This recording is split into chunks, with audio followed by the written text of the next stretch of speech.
Hello and welcome to my channel. Today I'm going to talk about the Nine of Swords, which I've created for my Kate Bush Tarot deck, and I think this might be my favourite card so far. I've really enjoyed thinking about this card and I really enjoyed getting messy and creating it. It was really a lot of fun. And you might find that surprising because it's not the sort of card that people traditionally like. It is associated with insomnia, dark night of the soul, anxiety, paranoia, hypochondria, when our thoughts turn inwards and they become too much, they overwhelm us, we lack perspective. In the Thoth deck, Crowley calls this cruelty, which is another aspect, I think, of this card, especially if you think of Mars in Gemini, that sometimes, yeah, the thoughts, the cruelty is turned inwards, but there's also the potential for it to be turned towards other people. And the mind is a tool, but it's a dangerous one, isn't it? Now, I wanted to just share quickly the Merry Owl because this has such a different perspective. I think it was the last card, she says in the guidebook, it was the last card she created for the deck. And I think this did influence her interpretation of the card because it seems such a positive view of the mind. But I think it's a good counterbalance to this here because it shows the mind can liberate. And if we direct the mind positively or creatively, it is a wonderful thing. It is a beautiful thing. Right, so let me show you, with all that in mind, the card.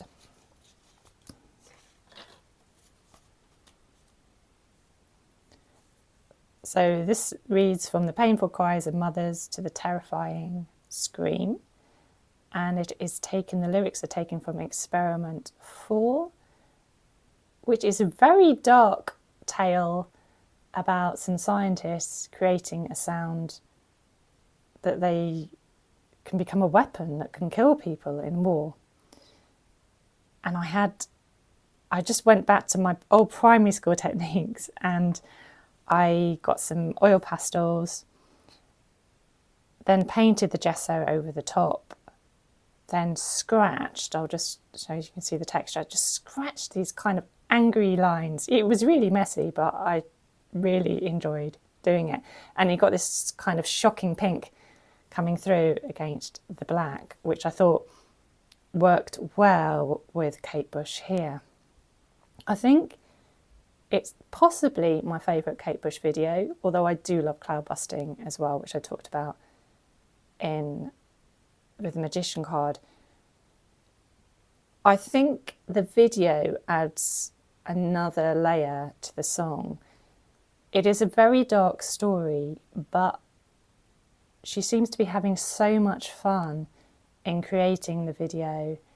And you've got the two, you've got Dawn French and Hugh Laurie, who especially in the 1980s were really, I think many, I know Hugh Laurie's done more serious stuff now, but associated with comedy. And there is this kind of tongue-in-cheek, we're hamming this up, this is meant to be fun. And it's one of the approaches to facing our fears, especially through art, is to maybe when we face them, they become less serious and less frightening. This photo is taken from the point when Kate Bush is in this blonde wig and she looks like a siren, I suppose. And Del Palma is strapped into a chair. And then suddenly she changes from this beautiful siren into this terrifying monster. And he dies.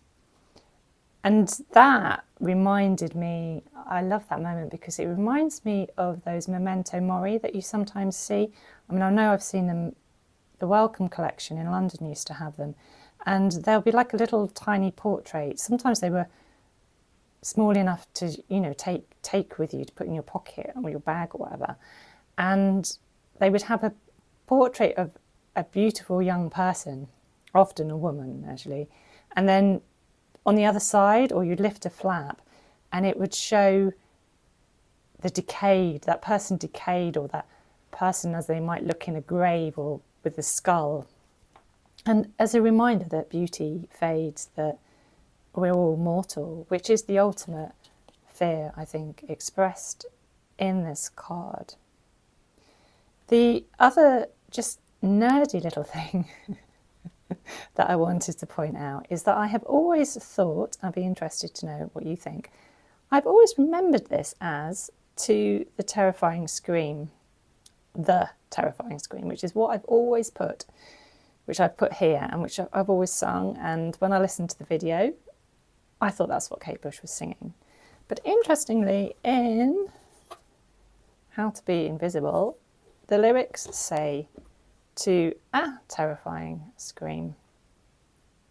And in some ways that would make sense because there isn't just one scream, is there?